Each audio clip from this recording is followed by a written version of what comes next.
Hi అండి, అందరికీ నమస్తే. ఈరోజు మా మొక్క చెరుకు వేయటం జరుగుతుంది.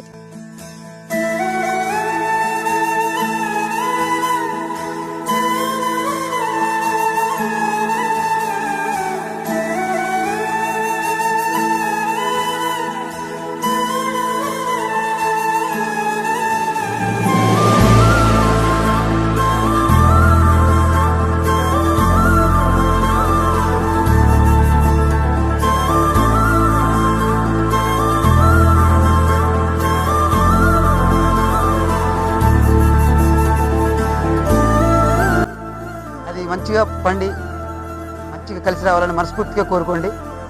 దాదాపు నాకు ఒక 10 వీడియోలు వచ్చి ఉన్నాయండి. కానీ ఈ వ్యవసాయ పనుల వల్ల వాళ్ళ దగ్గరికి వెళ్ళలేకపోతున్నాను. ఈ వ్యవసాయ పనులు అయిపోగానే వాళ్ళ దగ్గరికి వెళ్ళి మా వంతు సహాయంగా ఎన్టీఆర్ జీవీఆర్ సేవా సమితి నుంచి వాళ్ళని ఆదుకోవడానికి ముందుకెళ్తాము అని మీకు తెలియజేస్తున్నాను. ఎన్టీఆర్.